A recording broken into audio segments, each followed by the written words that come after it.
Hello বন্ধুরা, study motivation YouTube চ্যানেলে তোমাদের সকলকে স্বাগত। আজকে আমি তোমাদের ক্লাস 4-এর আমি সাগর পাড়ি দেব কবিতাটি লাইন ভিত্তিক পড়ে এর পুঙ্খানুপুঙ্খ বিশ্লেষণ করে দেব। আজকের এই ভিডিওটি দেখার পর আমি আশা করব যে তোমাদের আর কোনো অসুবিধায় পড়তে হবে না। যদিও কোনো অসুবিধায় পড়ো তাহলে আমাকে কমেন্ট বক্সে জানাবে, আমি সেটি তোমাদের বুঝিয়ে দেওয়ার চেষ্টা করব। আমি সাগর পাড়ি দেব কবিতাটির অনুশীলনীর প্রশ্ন উত্তর আমি এর আগেই দিয়ে দিয়েছি। তোমরা ডেসক্রিপশনে লিংক পেয়ে যাবে বা প্লেলিস্টও করে দেওয়া আছে ক্লাস 4-এর বাংলা বই বলে, তো তোমরা ওখান থেকেও দেখে নিতে পারো।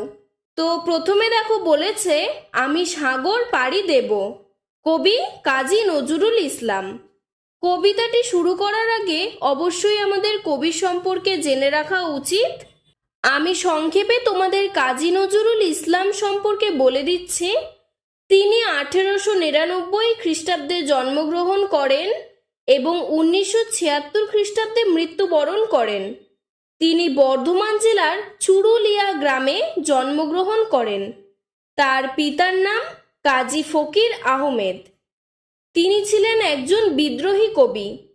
তিনি তার কবিতার মাধ্যমে কেবলমাত্র ইংরেজ শাসনের বিরুদ্ধে নয়, সমস্ত অন্যায়, অবিচার ও কুসংস্কারের বিরুদ্ধে প্রতিবাদ করতেন। তার রচিত বিভিন্ন বইগুলির নাম হলো অগ্নিবীণা, বিষের বাসি, সাম্যবাদী, সর্বহারা, ফণী মনসা, প্রলয় শিখা। আজকে যে আমরা কবিতাটি পাঠ করব, আমি সাগর পাড়ি দেব, এই কবিতাটি কবি কাজী নজরুল ইসলামের লেখা পুতুলের বিয়ে নাটকের 7 ভাই চম্পা কবিতা থেকে নেওয়া হয়েছে। এখন চলো কবিতাটি শুরু করা যাক। প্রথমে বলেছে আমি সাগর পাড়ি দেব, আমি সওদাগর, 7 সাগরে ভাসবে আমার সপ্ত মধুকর। অর্থাৎ আমি সাগর পাড়ি দেব মানে আমি সাগরে যাব, আমি সমুদ্রে রওনা হব। আমি সওদাগর মানে আমি একজন ব্যবসায়ী, আমি ব্যবসা করতে সাগরে যাব। 7 সাগরে ভাসবে আমার সপ্ত মধুকর। সপ্ত মধুকর কথার অর্থ হলো মনসামঙ্গল কাব্যে বর্ণিত বণিক চাঁদ সওদাগরের 7টি বাণিজ্য তরীর মধ্যে সর্বশ্রেষ্ঠ হলো সপ্ত মধুকর। এই সপ্ত মধুকর অর্থাৎ অন্যতম বাণিজ্য তরীটির মতো কবিরও বাণিজ্য তরীটি 7 সাগরে ভাসবে। আমার ঘাটে সওদা নিয়ে যাব সবার ঘাটে, চলবে আমার বেচা কেনা বিশ্বজোড়া হাটে। অর্থাৎ আমি আমার সওদা মানে আমি আমার ব্যবসার জিনিসপত্র বা পণ্যদ্রব্য নিয়ে সবার ঘাটে ঘাটে যাব এবং আমার বেচা কেনা শুধুমাত্র একটি জায়গার মধ্যেই বা একটি পরিসীমার মধ্যেই স্থগিত থাকবে না, সমগ্র বিশ্বের হাটে আমার বেচাকেনা ছড়িয়ে যাবে। ময়ূরপঙ্খী বজরা আমার লাল বাউটা তুলে, ঢেউয়ের দোলায় মরাল সম চলবে দুলে দুলে। ময়ূরপঙ্খী বজরা অর্থাৎ ময়ূরের মতন দেখতে এক বিরাট নৌকা, যেই নৌকাটি খুব আস্তে আস্তে চলে। এইরকম একটি নৌকা লাল বাউটা অর্থাৎ তার লাল পতাকা তুলে দিয়ে ঢেউয়ের দোলে দোলে মরাল সম মানে রাজহাঁসের মতো দুলে দুলে চলবে। অর্থাৎ পুরো লাইনটিতে বোঝাতে যাচ্ছে যে কবির নৌকাটি দেখতে ময়ূরের মতন, এই নৌকাটি তার লাল পতাকা তুলে দিয়ে ঢেউয়ে রাজহাঁসের মতো দুলে দুলে চলবে। সিন্ধু আমার বন্ধু হয়ে রতন মানিক তার, আমার তরি বোঝাই করে দেবে উপহার। সিন্ধু, সিন্ধু অর্থাৎ সমুদ্র, সমুদ্র কবির বন্ধু হয়ে যাবে, বন্ধু হয়ে তাকে রতন মানিক উপহার দেবে। রতন মানিক কথার অর্থ হলো রত্ন, যেটি অনেক মূল্যবান, অনেক দামি। এরকম রত্ন সমুদ্র কবিকে উপহার হিসেবে দেবে। আমার তরি বোঝাই করে দেবে উপহার অর্থাৎ কবির নৌকাতে বোঝাই করে সমুদ্র তাকে রত্নমানিক উপহার দেবে। দ্বীপে দ্বীপে আমার আশায় রাখবে পেতে থানা, শুক্তি দেবে মুক্তামালা আমারে নজরানা, অর্থাৎ দ্বীপে দ্বীপে। দ্বীপ কথার অর্থ হলো জল বেষ্টিত স্থান, অর্থাৎ চারিদিকে জল, মাঝখানে স্থল। কবির আশায় দ্বীপে দ্বীপে থানা থাকবে, অর্থাৎ থানা কথার অর্থ যেখানে পুলিশ থাকে। এখানে থানা শব্দটি ব্যবহার করা হয়েছে পাহারা দেওয়ার অর্থে, অর্থাৎ দ্বীপে দ্বীপে কবির পাহারা বসবে, কবির আশায় পাহারা বসবে। শুক্তি অর্থাৎ ঝিনুক, আমরা জানি সকলেই যে ঝিনুকের মধ্যে মুক্তা পাওয়া যায়। তো ঝিনুক মুক্তামালা কবিকে নজরানা দেবে, অর্থাৎ কবিকে উপহার দেবে। চারপাশে মোর গাংচিলেরা করবে এসে ভিড়, হাতছানিতে ডাকবে আমায় নতুন দেশের তীর। গাংচিল হলো এক বিশেষ ধরনের পাখি, যেই পাখিরা সাধারণত জলমগ্ন এলাকায় থাকে এবং বিভিন্ন পোকা মাছ ধরে খায়। তো কবির আশায় গাংচিলেরা এসে ভিড় করবে এবং কবিকে নতুন দেশের তীর দেখানোর জন্য হাতছানি দিয়ে ডাকবে, অর্থাৎ তাকে নতুন দেশের তীর চিনিয়ে দেবে। আসবে হাঙর কুমির তিমি, কে করে তাই ভয়, বলবো ওরে ভয় পায় যে এসে ছেলেই নয়। অর্থাৎ কুমির, তিমি, হাঙর এরকম অনেক প্রতিবন্ধকতা মানে অনেক বিপদ কবির সামনে আসবে, কিন্তু কবি তাতে ভয় করে না। কবি বলবে যে আরে যে ভয় পায় সে তো আসলে ছেলেই নয়।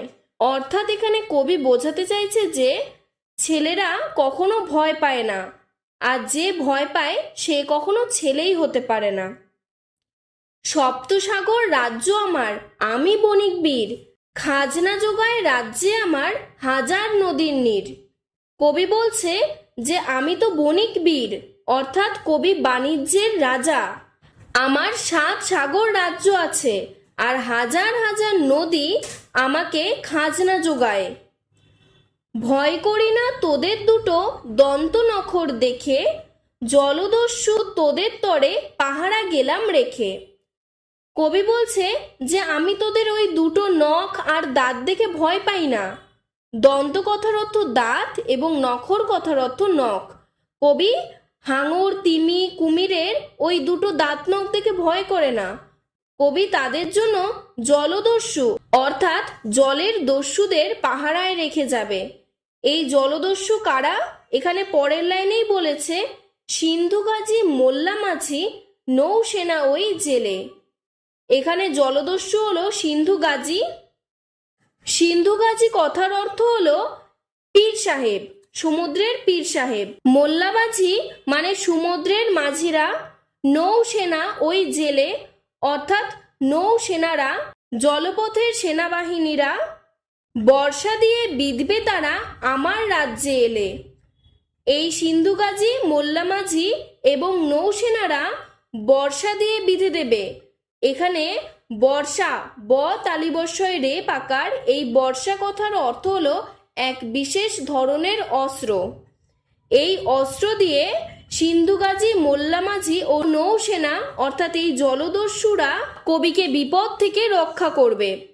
দেশে দেশে দেয়াল গাথা রাখবো না কো আর, বন্যা এনে ভাঙবো বিভেদ করবো একাকার। আমরা সকলেই জানি যে দুটো দেশের মাঝে সবসময় দেয়াল বা কাঁটাতারের বিভেদ থাকে, যার কারণে একটি দেশ থেকে অন্য একটি দেশে লোকে সহজে যেতে পারে না। তার জন্য সকলকেই পারমিশন নিতে লাগে। কিন্তু কবি চান যে এই দেয়াল আর রাখবেন না, তিনি বন্যা এনে সমস্তকে ভেঙে একাকার করে দিতে চান এবং সকল দেশের মধ্যে একটি সুসম্পর্ক তৈরি করে দিতে চান। আমার দেশে থাকলে সুধা তাদের দেশে নেব, তাদের দেশে সুধা এনে আমার দেশে দেব। সুধা কথার অর্থ হলো অমৃত। অর্থাৎ কবি বলতে চাইছে যে আমার দেশে যদি অমৃত থাকে আমি তাদের দেশে দেব এবং তাদের দেশ থেকে অমৃত আমি আমার দেশে আনব। বলবো মাকে ভয় কি মাগো, বাণিজ্যেতে যাই, সেই মণিমা দেব এনে তোর ঘরে যা নাই। কবি তার মাকে বলবে যে মা ভয় কি, আমি তো বাণিজ্য করতেই যাচ্ছি, এবং তোমার ঘরে যেই মণি নেই আমি তোমাকে সেই মণি এনে দেব। দুঃখিনী তুই, তাই তো মা এ দুঃখ ঘোচাবো আজ, জগৎ জুড়ে সুখ কুড়াবো, ঢাকবো মা এ লাজ।